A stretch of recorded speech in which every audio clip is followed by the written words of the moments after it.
Baik Bapak Ibu, selamat siang untuk kita semua. Shalom. Pada kesempatan ini kami akan membawakan acara tentang diseminasi penyerangan pemahaman modul 1.4 budaya positif di SD Negeri 07-1034 Lodo oleh calon guru penggerak angkatan 10 atas nama Bapak Perdamaian Sega SPD dan Ibu Yeni Wasma Oktavia SPD. Sebelum kami membacakan acara, yang pertama-tama yang kami hormati Ibu Kepala Sekolah, yang kami hormati Bapak Ibu Guru calon guru penggerak angkatan 10, yang kami hormati Bapak Ibu Guru SD Negeri 07-1034 Lodo di tempat ini. Adapun bagaimana acara yang akan kita laksanakan pada siang hari ini, yang pertama doa yang dibawakan oleh Ibu Syed Harefa. Yang kedua, lagu Indonesia Raya yang dipimpin langsung oleh Bapak Y. Harefa. Dan ketiga, kata sambutan dari Ibu Kepala Sekolah SD Negeri 07-1034 Lodo. Yang keempat, diseminasi budaya positif modul 1.4. Yang kelima, sesi tanya jawab. Dan keenam, penutup. Untuk mempersingkat waktu, kita akan memulaikan acara pertama, yaitu doa yang dibawakan oleh Ibu Syed Harefa. Kepada Ibu kami persilakan.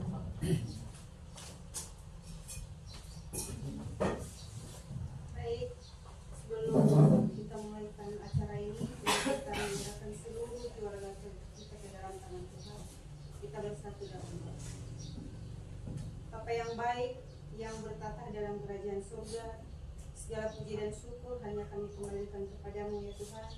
Kami sangat bersyukur di mana pada saat ini Tuhan masih menyertai, melindungi, memberkati kami, sehingga Tuhan, inilah kami hambamu yang sudah berada di tempat ini, kami merasa sangat berbahagia.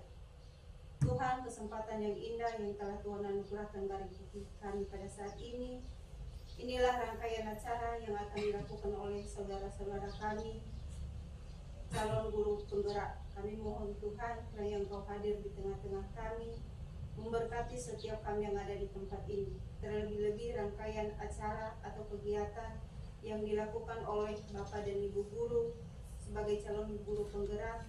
Kami mohon Tuhan, biarlah kegiatan ini bisa berjalan dengan baik dari awal pertengahan hingga akhirnya nanti. Dan semoga juga kegiatan yang mereka lakukan dapat bermanfaat untuk kami semua. Dan juga Tuhan menjadi berkat buat saudara kami yang menjadi calon guru penggerak yang akan melakukan kegiatannya pada saat ini. Kami mohon Tuhan kiranya Engkau memberkati rangkaian acara ini, dan kami mohon kiranya Engkau hadir di tengah-tengah kami, memberkati setiap kami di tempat ini. Tuhan Yesus, inilah rangkaian acara, kami pertaruhkan ke dalam nama-Mu. Inilah doa yang singkat dan jauh dari kesempurnaan ini. Kami mohon sempurnakanlah di dalam diri anak-Mu Yesus Kristus. Amin. Kami kembalikan kepada Tuhan.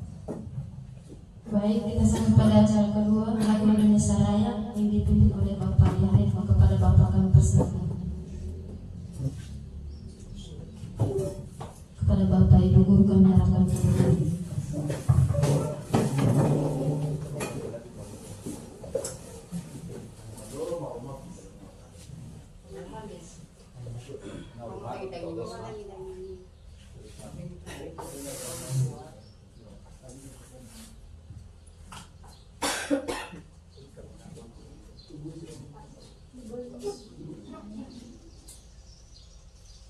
Indonesia, hiduplah Indonesia Raya. Indonesia tiga, ya. Indonesia tanah airku, tanah tumpah darahku. Di sanalah aku berdiri, jadi pandu ibuku. Indonesia kebangsaanku, bangsa dan tanah airku. Marilah kita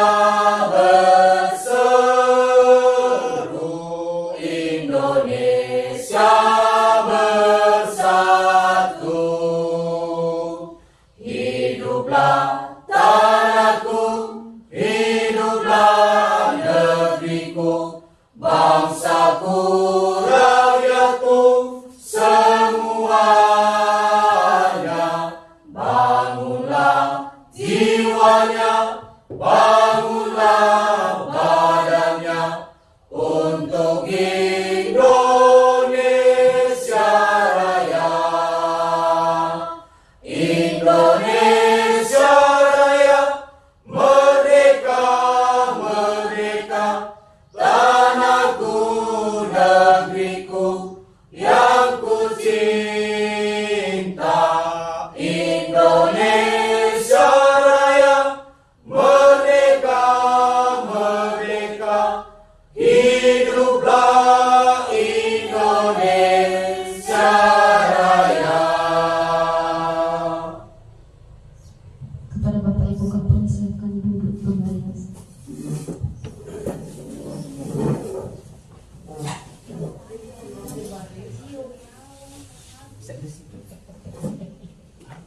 Sekarang kita sampai pada acara ketiga, sambutan dari Ibu Kepala Sekolah kepada Ibu kami persilakan.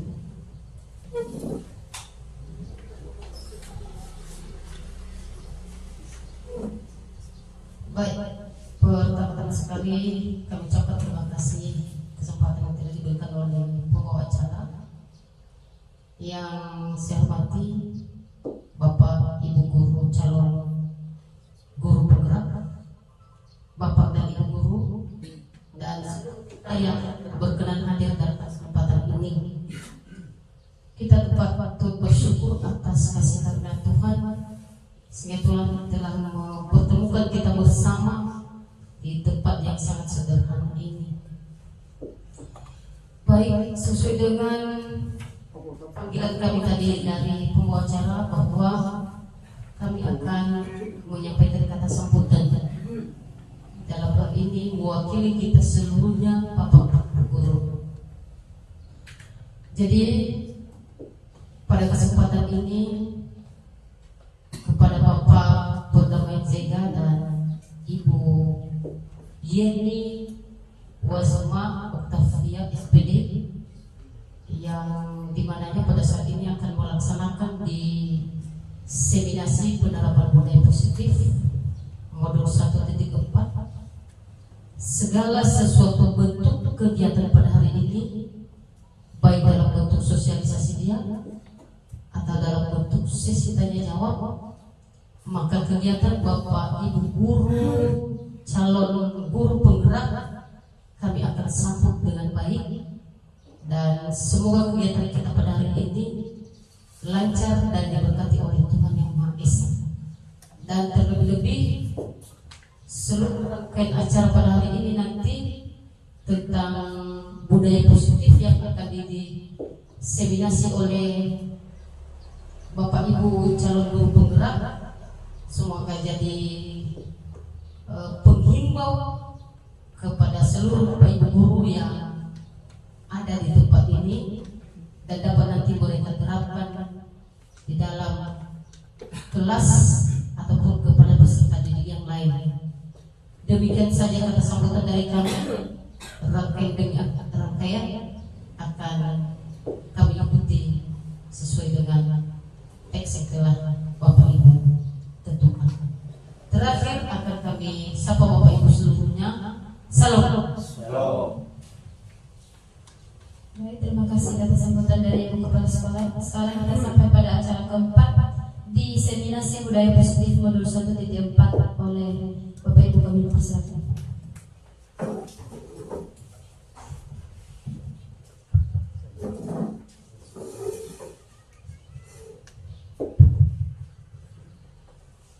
Ya, selamat siang buat Bapak Ibu semuanya. Puji syukur kita panjatkan kehadiran Tuhan di mana pada siang hari ini berdasarkan agenda kegiatan yang sudah pernah kami informasikan melalui kepala sekolah, saya Perdamaian Zega dan Ibu Yeni Wazma Oktavia sebagai calon guru penggerak angkatan 10 akan melakukan satu kegiatan diseminasi penerapan budaya positif modul 1.4 calon guru penggerak di sekolah kita SD 071030. Jadi kami mendapat sambutan yang sangat baik oleh Ibu Kepala Sekolah dan begitu juga dengan Bapak Ibu guru semuanya, seperti mereka mau menerima kedatangan kami dalam melakukan diseminasi ini. Jadi itu yang pertama dulu yang perlu kami syukuri. Dan terlebih-lebih kami bersyukur ini kepada Tuhan di mana kita masih diberikan kesehatan sehingga pada saat ini pun kita diberikan kekuatan sehingga pada kegiatan yang akan kami laksanakan ini dapat kita ikuti secara bersama-sama dengan penuh sukacita. Jadi sebelum saya mau melanjutkan mengeksplorasi tentang materi ini, izinkan saya membacakan pantun buat kita semua.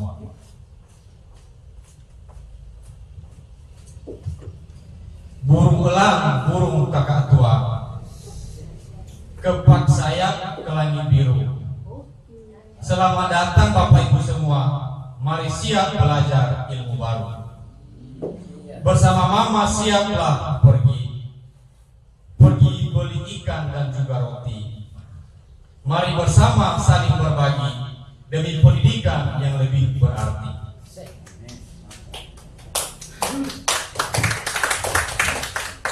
Ya, terima kasih respon dari Bapak Ibu semua. Pertama sekali yang saya hormati Ibu Kepala Sekolah dan seluruh Bapak Ibu guru semua yang akan saya banggakan pada siang hari ini. Jadi berdasarkan agenda yang akan kami sampaikan yaitu diseminasi penerapan budaya positif modul 1.4. Sedikit kami berikan pemahaman apa itu yang dimaksud dengan diseminasi. Jadi selama ini kami bercerita kepada Bapak Ibu guru setelah kami terekrut menjadi peserta di pendidikan program guru pendidikan ini sudah berjalan 1,5 bulan lebih dan hampir juga mau mendekati 2 bulan. Jadi materi-materi yang sudah dibekali kami di sana mulai dari modul 1.1, 1.2, 1.3 dan akhirnya pada terakhir ini kami dibekali tentang modul 1.4 merupakan penerapan budaya positif di sekolah.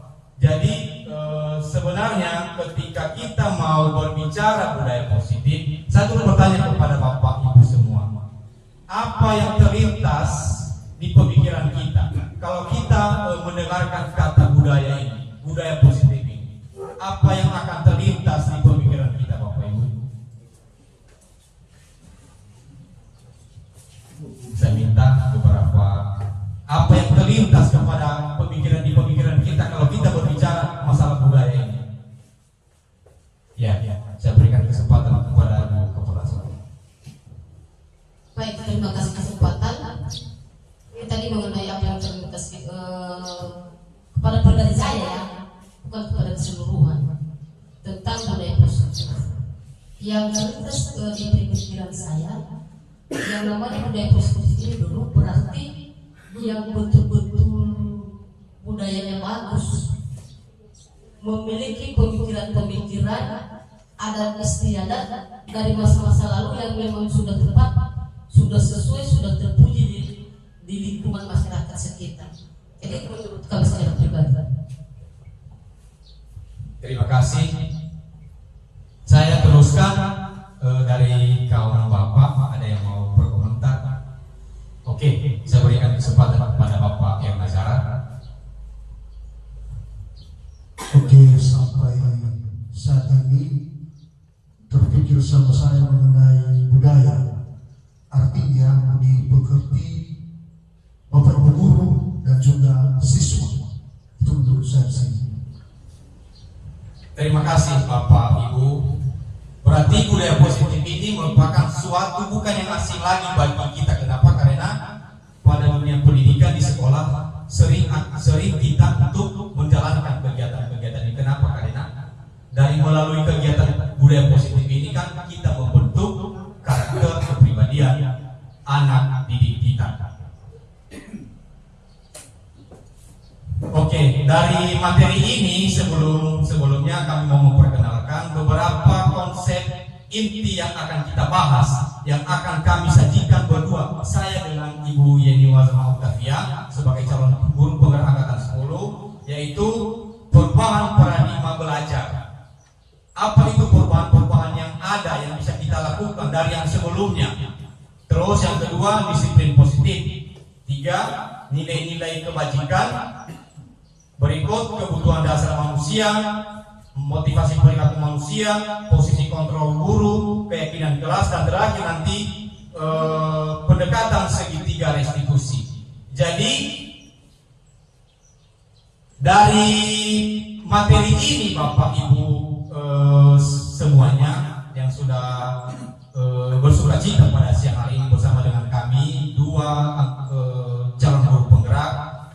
Jadi pada pembelajaran yang akan kita selenggarakan pada zaman yang sangat kontemporer ini, di mana pemerintah telah mendengungkan untuk menerapkan kurikulum merdeka.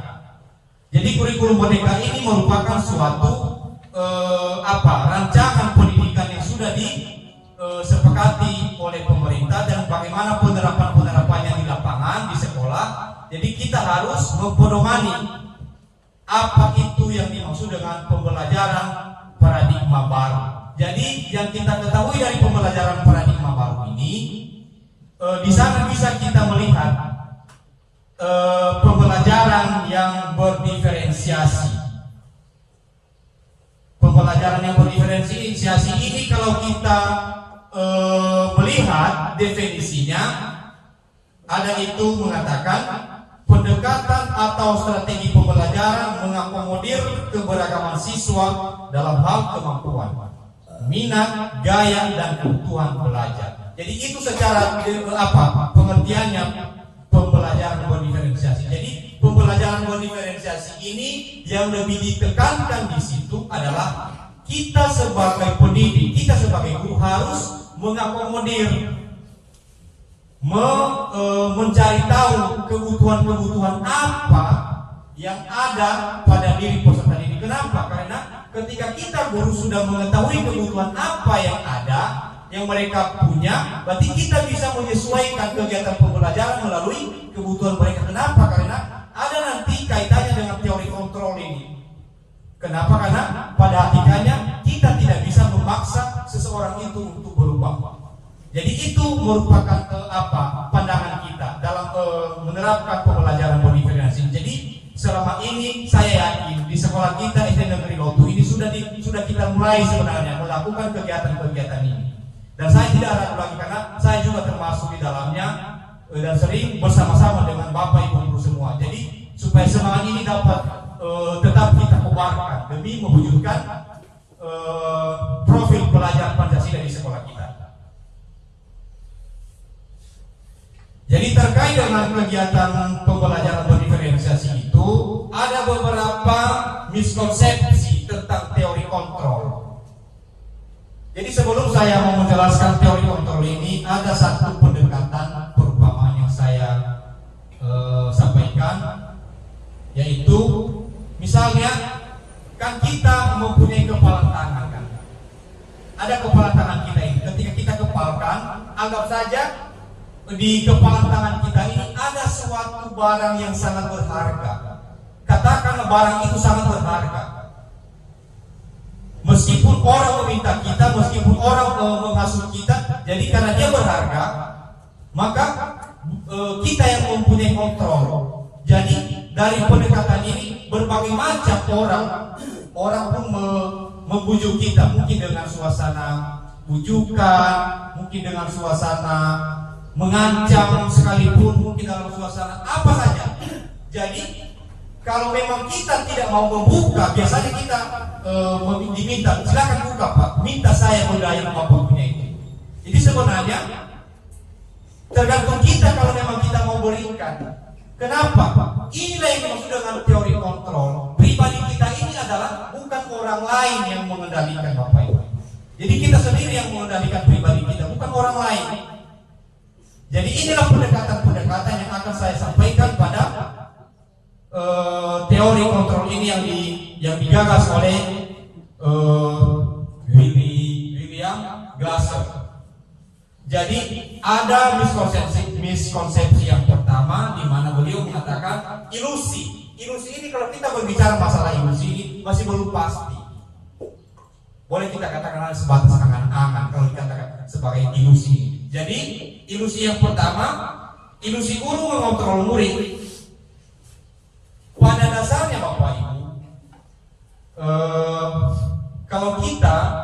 Tidak boleh kita memaksa kehendak peserta didik. Tidak boleh kita memaksa peserta didik untuk melakukan, untuk berbuat, untuk berperilaku sejauh peserta didik itu tidak mau melaksanakan apa yang kita sampaikan itu. Jadi itu ilusi yang pertama. Jadi tidak boleh kita memaksa mereka melakukan keinginan kita apabila mereka tidak mau menerima. Itu ilusi yang pertama. Kenapa? Karena perbuatan itu, perilaku itu ada tujuan. Kita berbuat, kita berperilaku ada tujuan, meskipun itu tidak kita sukai. Jadi ada tujuannya kita berbuat itu. Jadi itulah ilusi yang pertama. Ilusi yang kedua, miskonsepsi yang kedua tentang teori kontrol yang diungkapkan oleh William Glasser, yaitu ilusi bahwa semua penguatan positif efektif dan bermanfaat. Ada juga mengatakan penguatan positif yang dimaksudkan pada pernyataan ini adalah bujukan.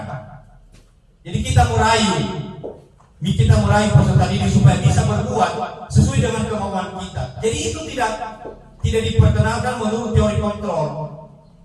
Kenapa? Karena meskipun kita memaksakan kepada peserta didik, memang saat itu mereka bisa berbuat. Jadi coba ketika kita tidak ada, meninggalkan mereka atau di tempat yang kita tidak ada, jadi mereka tidak mau berbuat, tidak melakukan. Artinya bertentangan dengan apa yang mereka harapkan. Jadi inilah merupakan ilusi miskonsepsi. Semua perbuatan positif itu efektif dan bermanfaat. Terus yang ketiga, ilusi yang ketiga adalah ilusi bahwa kritik dan membuat rasa bersalah mampu menguatkan karakter. Ini pun mungkin sering kita akan melakukan ini, Bapak Ibu, dalam kegiatan sehari-hari sekolah, di mana ketika kita berhasil mengkritik siswa, misalnya siswa itu ada suatu perilaku atau perbuatan yang mereka lakukan. Jadi berdasarkan komunikasi kita ajak mereka berkomunikasi. Jadi berhasil kita mengkritik mereka, berhasil kita guru membuat mereka bersalah atas tindakan yang mereka lakukan. Jadi sebenarnya berdasarkan teori kontrol ini tidak menguatkan karakter yang mereka miliki. Kenapa? Karena belum muncul motivasi intrinsik dalam diri mereka. Jadi itu merupakan motivasi dari luar, eksternal. Jadi yang diharapkan kepada kita melalui paradigma pembelajaran baru ini, jadi kita membuat siswa itu sadar dengan menghargai nilai-nilai yang mereka percaya dalam diri mereka sendiri. Jadi ada suatu keyakinan mereka terhadap nilai-nilai itu. Jadi tidak boleh kita untuk menganggap bahwa apa yang kita buat itu berupa kritik atau merasa bersalah, membuat mereka merasa bersalah, itu benar tidak. Jadi berdasarkan teori kontrol bahwa itu merupakan hal yang bersejangan dengan pendidikan kita saat ini. Dan yang terakhir, di mana pada ilusi yang terakhir ini mengatakan ilusi bahwa orang dewasa berhak memaksa.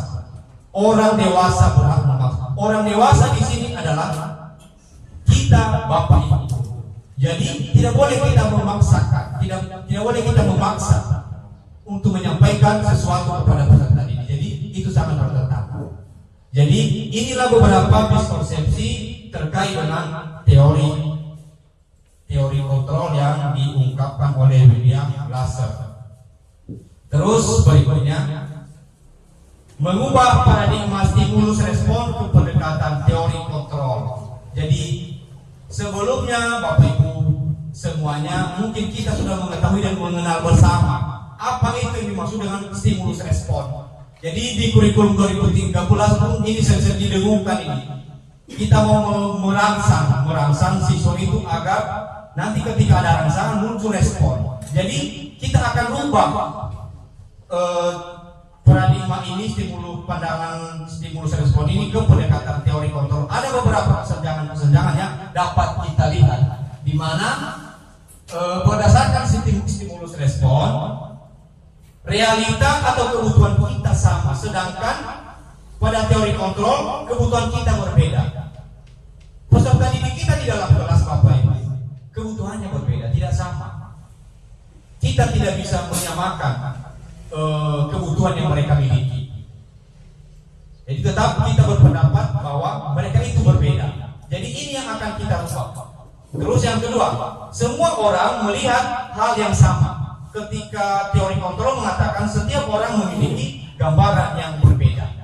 Jadi berdasarkan latar belakang kebutuhan tadi, pasti ada perbedaan-perbedaan yang dapat kita lihat dari peserta didik itu. Dan yang ketiga, kita mencoba mengubah agar orang berpandangan sama dengan kita. Tidak bisa Bapak Ibu mengubah orang supaya mengikuti kehendak kita. Tidak bisa, tidak akan tercapai. Mati-matian pun kita akan melakukan itu tidak. Kenapa? Karena itu merupakan dorongan dari luar.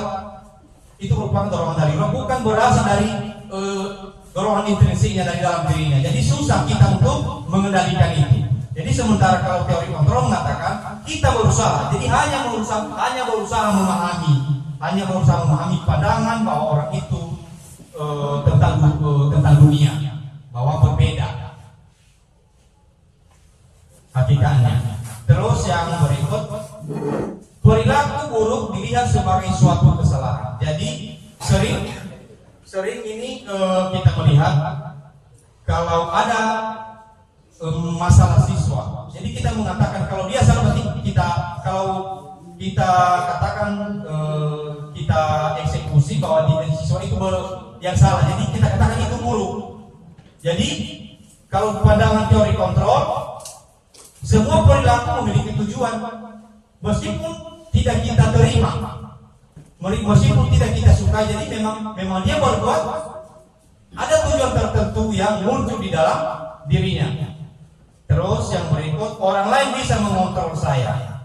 Kalau teori kontrol, hanya Anda yang bisa mengontrol diri Anda. Berarti kalau stimulus respon, berarti mengatakan orang lain bisa mengontrol saya. Tidak selamanya Bapak Ibu orang lain bisa mengontrol kita. Seperti tadi yang sudah saya katakan, ketika kita menumpahkan tangan tadi, ketika kita memegang barang berharga tadi. Jadi bagaimanapun caranya, kita mau melepaskan, kita mau membuat kepada ini, jadi berdasarkan kontrol kita. Ada mungkin yang kita pertimbangkan, baru kita bisa memberikan. Jadi semua itu adalah di bawah kontrol pribadi kita sendiri. Orang lain tidak berhasil untuk mengontrol pribadi kita. Yang berikut, pemaksaan ada pada saat rujukan gagal. Dan teori kontrolnya mengatakan Anda tidak bisa pemaksaan ada pada saat rujukan gagal, dan kolaborasi dan konsensus menciptakan pilihan-pilihan baru. Berarti inilah yang saya katakan tadi, tidak bisa kita memaksa terhadap kepentingan kita sendiri. Jadi kita hanya sebatas untuk berkolaborasi, mengajak kerjasama, berkomunikasi, menghasilkan konsensus. Artinya di sini konsensus kesepakatan yang akan kita berikan terkait dengan perilaku yang muncul terhadap peserta didik. Dan yang terakhir, model berpikir menang kalah. Jadi kalau teori stimulus respon, berarti berpandangan ada yang menang dan ada yang kalah. Jadi kalau teori kontrol mengatakan berpikir modelnya menang-menang, tidak ada yang kalah. Jadi mereka berbuat ada tujuan tertentu, jadi mereka selalu menang-menang. Jadi inilah perbedaan-perbedaan. Jadi dari mengubah paradigma ini dari stimulus respon ke pendekatan teori kontrol. Dan berikut, masih semangat Bapak Ibu semuanya? Amin, terima kasih. Oke.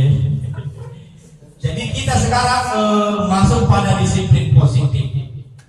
Sebelum saya menjelaskan disiplin positif ini, ada juga pendekatan tindakan yang akan saya perlihatkan kepada kita. Misalnya ketika kita berkendaraan, menumpangi motor, sepeda motor, maksud saya, misalnya kalau kita mau ke pasar, ke Gunung Stoli, kita menggunakan helm, ya kan? Jadi ketika kita menggunakan helm itu kan muncul pertanyaan di dalam pemikiran kita. Ada dua mengatakan begini: saya memakai helm ini karena saya takut nanti saya ditilang oleh polisi ketika ketemu di jalan. Itu satu alasan yang pertama kenapa kita memakai helm ketika kita berkendaraan bermotor. Jadi ada juga itu termasuk adalah faktor dari luar yang memotivasi kita. Jadi ada tekanan. Jadi kalau kita berbuat karena kita takut pada peraturan. Jadi ada juga mengatakan seperti ini. Oh, kalau saya tidak seperti itu, saya menggunakan helm ketika berkendara. Ada nilai-nilai yang saya yakini. Istilahnya nilai kesehatan. Jadi mungkin terganggu kesehatan saya, jadi saya memakai supaya saya juga bisa selamat berkendaraan. Misalnya juga kalau misalnya ada kecelakaan bisa menyelamatkan kita, kepala kita tidak terbanting. Jadi itu nilai-nilai kita yakini. Jadi di dalam dunia pendidikan ini maksudnya berdasarkan ilustrasi tadi yang saya katakan, di sekolah itu dalam mewujudkan disiplin positif ini kita berusaha untuk memotivasi siswa supaya mereka berbuat sesuatu itu bukan karena atas dasar mereka takut berbuat, karena ada hukuman, karena ada sanksi, karena ada konsekuensi. Jadi kita memfasilitasi mereka supaya mereka menyadari ada nilai-nilai yang mereka yakini. Kalau mereka nanti berbuat melakukan keyakinan itu, berarti ada yang mereka harapkan, ada nilai-nilai yang mereka yakini. Jadi itulah tugas kita sebagai Bapak Ibu guru. Kenapa? Karena kalau kita lihat dari asal katanya, kata disiplin ini artinya adalah belajar. Disiplin ini belajar, disiplin ini mengacu pada disiplin diri yang memiliki tanggung jawab terhadap apa yang dilakukan berdasarkan nilai-nilai yang diyakini. Berarti itulah pengertiannya. Jadi disiplin ini adalah belajar, upaya kita mempelajari, menumbuhkan kesadaran. Jadi itulah motivasi intrinsik yang muncul di dalam pribadi kita. Jadi pada penerapan disiplin positif merupakan salah satu cara penerapan disiplin yang bertujuan untuk menumbuhkan kesadaran. Jadi perlu kita garis bawahi di sini. Dalam melakukan kegiatan disiplin positif ini menumbuhkan kesadaran peserta didik dalam melakukan. Jadi bukan karena mereka takut akan aturan-aturan, jadi mereka berbuat. Misalnya mereka pagi hari mereka datang lebih awal di sekolah hanya karena mereka takut nanti kalau saya terlambat nanti saya dihukum oleh guru piket.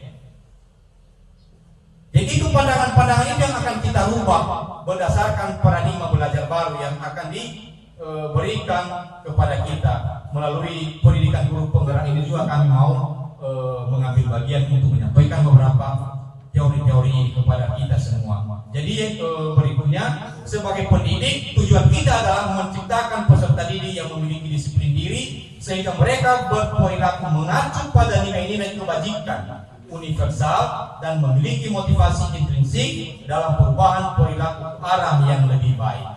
Nilai-nilai kebajikan ini Bapak Ibu yaitu nilai-nilai kesepakatan. Jadi kesepakatan ini kita wujudkan atas dasar kesepakatan peserta didik dengan guru. Berarti peranan apa tadi bukan kita katakan juga peraturan di sekolah itu tidak ada. Jadi kita merubah pandangan itu dari peraturan kita ubah kepada keyakinan. Karena ada nilai-nilai yang akan kita yakini pada penerapannya. Nah, jadi inilah beberapa nilai-nilai kebajikan yang sudah yang akan saya paparkan, yaitu nilai yang disepakati bersama lepas dari suku bangsa, agama, bahasa ataupun latar belakang kita. Jadi ini dia menyangkut tentang bahasa-bahasa positif. Contoh nilai kebajikan institusi atau organisasi yang sudah diberikan pemerintah kepada kita, yaitu profil pelajar Pancasila. Di dalam profil pelajar Pancasila ini ada 6 dimensi yang akan kita wujudkan di dalam kegiatan-kegiatan pembelajaran, baik itu kegiatan intrakurikuler maupun kegiatan ekstrakurikuler dan kokurikuler. Jadi semua dimensi yang ke-6 ini harus kita terapkan dan kita wujudkan pribadi murid itu yang lebih jenius, lebih mandiri, lebih beriman.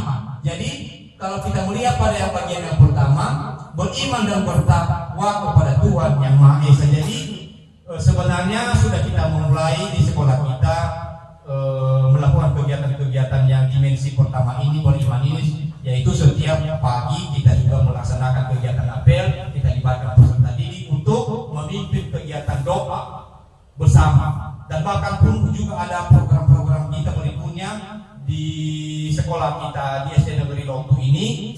Kalau misalnya ada akhir-akhir bulan, kita buat juga itu kegiatan-kegiatan kebaktian akhir bulan. Dan sebenarnya itu apa itu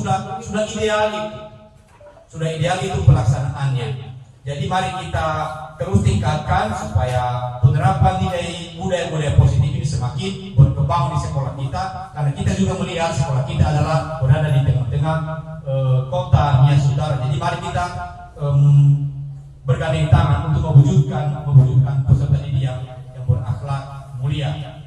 Dan berikutnya berkebinekaan global, dimensi yang kedua, berkebinekaan global. Jadi seperti kita ketahui juga bahwa identitas bangsa kita, negara Indonesia terdiri dari bermacam-macam ragam budaya, karena dipengaruhi oleh faktor dari letak geografis yang sangat luas, dan ini juga merupakan keragaman budaya kita yang terdiri dari beragam-ragam budaya. Jadi kita memantapkan peserta didik kita supaya terwujud manusia yang saling menghargai, memahami perbedaan-perbedaan yang ada itu. Jangan kita lihat sebagai dasar kita untuk mengacaukan, karena kalau kita tidak akur untuk memperhatikan keberagaman ini, berarti ini menjadi rawan perpecahan suatu bangsa.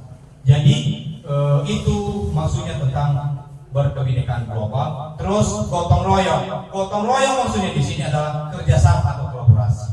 Jadi kita membina peserta didik kita dalam kegiatan-kegiatan diskusi di dalam kelas, supaya mereka juga menyadari bahwa mencapai suatu tujuan itu lebih elegan ketika kita lakukan secara bersama. Mungkin kalau kita lihat dari proses pengerjaan yang lebih cepat ketika dibandingkan dengan hanya satu orang yang mengerjakan. Jadi inilah nilai-nilai yang akan kita terapkan kepada generasi-generasi kita.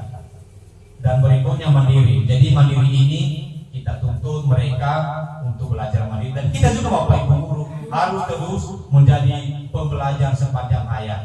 Jadi long live education sering dikatakan itu. Jadi apalagi sekarang kita sudah dibekali oleh pemerintah dengan aplikasi platform Merdeka Mengajar. Jadi mari kita memfasilitasi diri untuk terus belajar, mencari pengalaman-pengalaman terbaik dari sekolah-sekolah, dari guru-guru yang lain, untuk bisa kita kontekstualkan, untuk bisa kita terapkan di sekolah kita. Dan yang terakhir, kreatif dan penanalaktivis. Jadi kita juga harus lebih kreatif. Orang yang sukses itu ada didasari dari kreatif.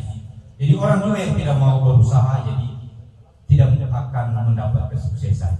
Jadi inilah dia beberapa nilai-nilai kebajikan dari yang bisa kita kembangkan di sekolah kita. Ada juga menurut IPO Primary Years Program, yaitu nilai kebajikan yang diintegrasikan di sana: toleransi, rasa hormat, integritas, mandiri, menghargai, antusias, empati, keingintahuan, kreativitas, kerjasama, percaya diri, dan komitmen. Dan ada juga keterampilan hidup atau life skill. Itu hampir sama saja nilai-nilai yang disampaikan: toleransi, rasa hormat, integritas, mandiri, menghargai, antusias, empati, keingintahuan, kreativitas, kerjasama, percaya diri, dan komitmen. Jadi itulah dia Bapak Ibu yang bisa kita lihat dari nilai-nilai kebajikan secara universal. Dan berikutnya, bagaimana kita masih semangat Bapak Ibu? Oke, ya. Jadi sekarang kita masuk pada kebutuhan dasar manusia. Kebutuhan dasar manusia ini adalah segala sesuatu yang kita lakukan untuk mendapatkan apa yang kita inginkan.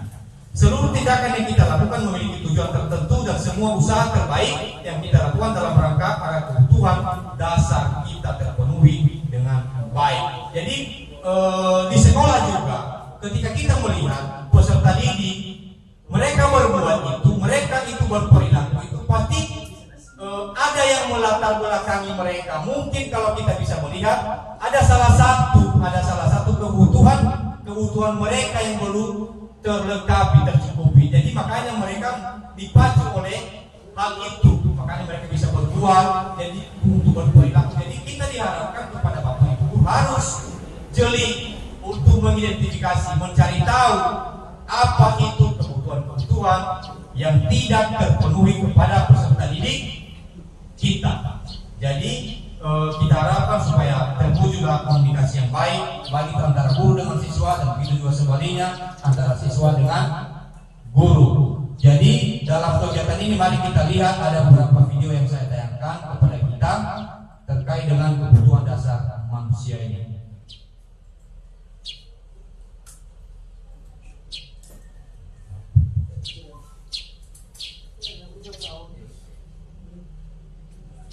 Iya, ada 5 kebutuhan dasar manusia Bapak Ibu, mari kita perhatikan.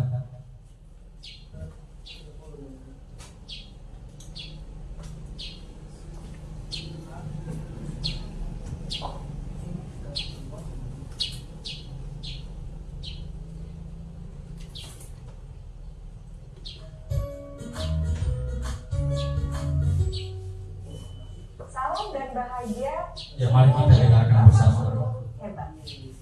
Untuk membangun budaya sekolah yang positif dengan lingkungan yang aman dan mendukung murid untuk menjadi pribadi yang berdaya, seimbang, dan bahagia, salah satu upaya yang dapat dilakukan oleh guru adalah memahami kebutuhan dasar yang mendasari perilaku murid. Pada video kali ini, kita akan membahas tentang 5 kebutuhan dasar manusia.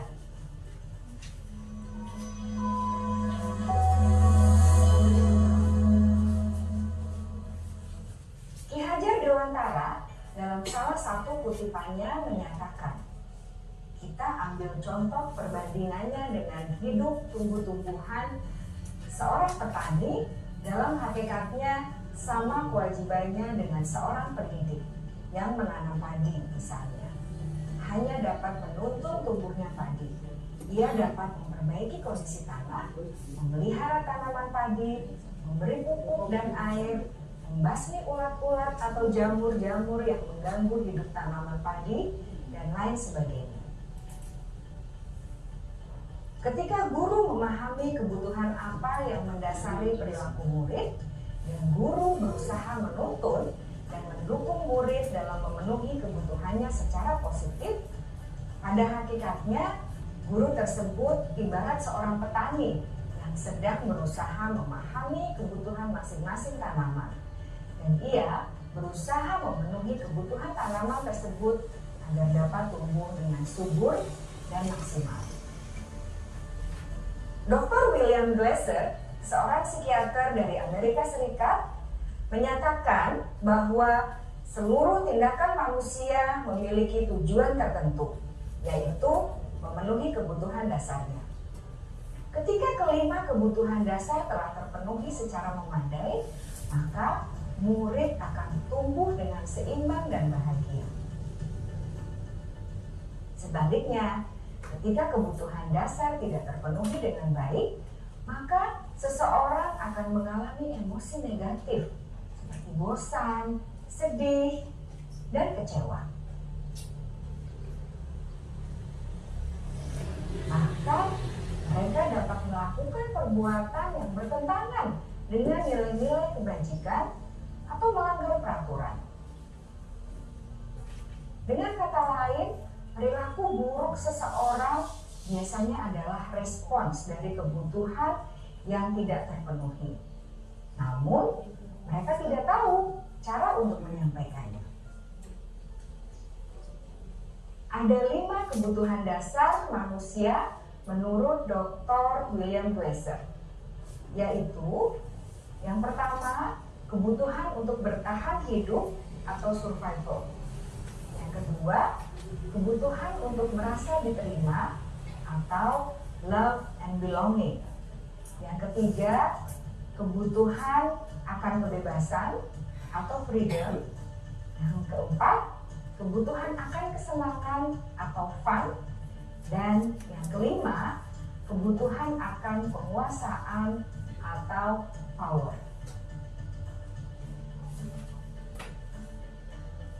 Kebutuhan dasar yang pertama adalah kebutuhan yang bersifat fisiologis untuk bertahan hidup atau survival. Misalnya, kesehatan, rumah, dan makanan. Kebutuhan biologis sebagai bagian dari proses reproduksi, termasuk kebutuhan untuk tetap bertahan hidup. Kebutuhan untuk merasa aman juga termasuk dalam kebutuhan ini.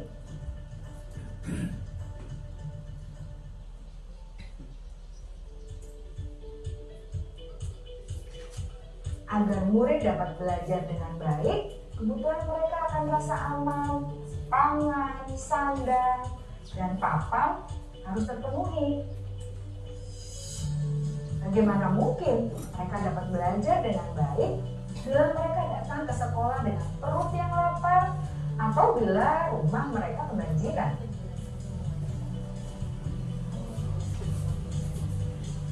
Setelah kita mengetahui kebutuhan pertama yang sebagian besar bersifat fisiologis, mari kita lihat kebutuhan kedua sampai kelima yang semuanya berhubungan dengan psikologis.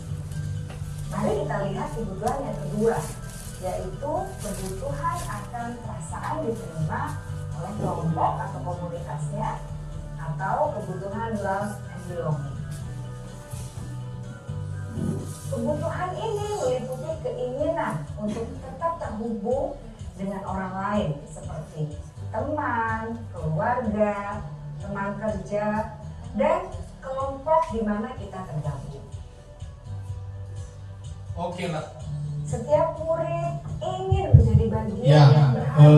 oke lah Bapak Ibu, mungkin sambil berjalan ini jadi kita diberikan pemahaman melalui video ini kalau kebutuhan dasar itu ketika tidak terpenuhi maka kita itu bisa itu yang membuat kita untuk berbuat, untuk berperilaku. Jadi sama juga seperti anak-anak didik kita.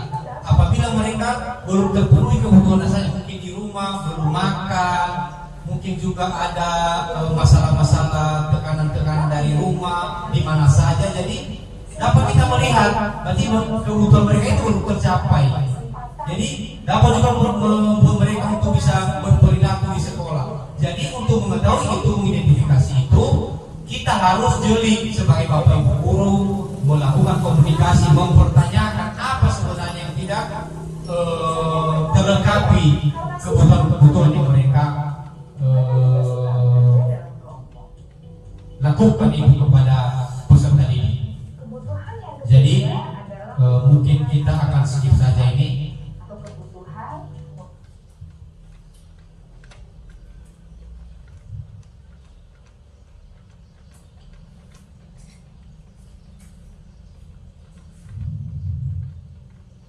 Nah, jadi sedikit saya ulas tentang ada tadi 5 kebutuhan dasar manusia ini yang harus tidak boleh tidak harus ada di dalam kehidupan seseorang, baik itu orang dewasa maupun untuk anak-anak. Jadi yang kelima ini harus ada, harus lengkap di dalam kehidupan kita. Yang pertama kebutuhan itu bertahan hidup. Di mana bisa kita melihat ini kebutuhan bertahan hidup ini seperti makanan, pakaian, tempat tinggal, keamanan dan kesehatan. Jadi itu dia indikatornya pada kebutuhan dasar yang bertahan hidup ini. Terus kebutuhan kasih sayang dan rasa diterima. Jadi anak-anak juga ingin disayang, mendapat kasih sayang. Mungkin di rumah kurang mendapat perhatian. Jadi mungkin di sekolah kita bisa melakukan. Jadi bagaimana metode-metode kita Bapak Ibu guru dalam mengintegrasikan dalam kegiatan-kegiatan yang akan kita laksanakan di sekolah, seperti rasa diterima dalam kelompok, misalnya dalam kelompok belajar, dipedulikan, berbagi, bekerja sama, menjadi bagian yang dalam kelompok mereka. Jadi inilah harus menjadi target kita ketika kita mau mengidentifikasi peserta didik itu, sehingga terjadi nanti komunikasi timbal balik. Jadi kita nanti sudah mengetahui, oh begini asal mulanya anak ini, pribadi anak ini. Jadi sehingga bisa kita mengkaji, bisa kita menyesuaikan pembelajaran yang sesuai dengan keadaan yang kita ketahui itu. Dan ketiga, penguasaan. Jadi ada juga itu peserta didik anak-anak kita di dalam kelas ketika mereka itu mendapat penguasaan di dalam kelas. Ini mereka berkuasa, harga diri, keinginan untuk dianggap memimpin, berprestasi, diakui, didengar. Jadi ini merupakan penguasaan ini harus juga kita mengakui kepada anak-anak kita. Dan yang berikut, kebebasan untuk mandiri, memiliki pilihan, mencoba hal baru, mampu mengendalikan arah dirinya. Jadi dari kebebasan ini, seperti kalau kita juga integrasikan kegiatan pembelajaran yang akan kita lakukan, Bapak Ibu guru, yaitu ada itu gaya belajar visual, gaya belajar kinestetik, gaya belajar audio. Jadi kita bisa memberikan kebebasan kepada peserta didik. Kalau mereka misalnya bosan di dalam kelas, boleh kita bawa mereka keluar untuk belajar. Jadi kebebasan inilah yang diharapkan dapat kita mengkoordinir di dalam kegiatan pembelajaran, sehingga siswa juga tidak merasa kaku dengan hal itu. Jadi yang terakhir adalah kesenangan.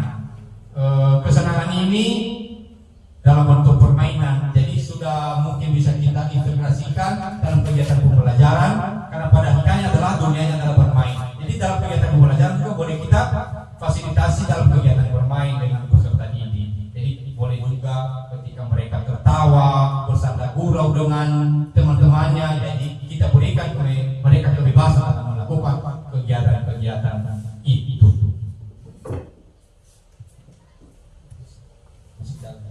Ya, terus mungkin satu lagi buat saya ini tentang motivasi perilaku manusia. Motivasi perilaku manusia. Jadi ada dua ini pengelompokannya, ada motivasi yang datang dari luar dan ada juga motivasi yang datang dalam diri kita sendiri. Jadi yang lebih diharapkan di sini adalah motivasi yang muncul dalam diri kita, sehingga tidak ada tekanan-tekanan. Berarti mereka juga berbuat, mereka juga berperilaku atas kesadaran sendiri. Mari kita lihat yang pertama, untuk menghindari ketidaknyamanan atau hukuman. Ini motivasi berperilaku. Dan sering kita melihat motivasi menghindari ketidaknyamanan ini adalah salah satu golongan motivasi tingkat rendah. Kenapa? Mereka berbuat, mereka berperilaku itu hanya karena ingin menghindari. Nanti saya dipukul, nanti saya dihukum. Jadi mereka berbuat hanya karena takut akan itu. Jadi mereka hanya menghindari ketidaknyamanan itu saja. Jadi ini merupakan faktor eksternal dalam diri, faktor eksternal di luar diri peserta didik. Jadi mereka pun tidak betah untuk melaksanakan kegiatan itu. Kenapa? Karena hanya terdorong karena ada tindakan-tindakan berupa ancaman, berupa hukuman. Jadi itu dia. Jadi biasanya peserta didik golongan ini bertanya dalam kategori ini, motivasi perilaku manusia untuk menghindari kenyamanan ini adalah apa yang terjadi apabila saya tidak melakukannya. Jadi mereka membuat mereka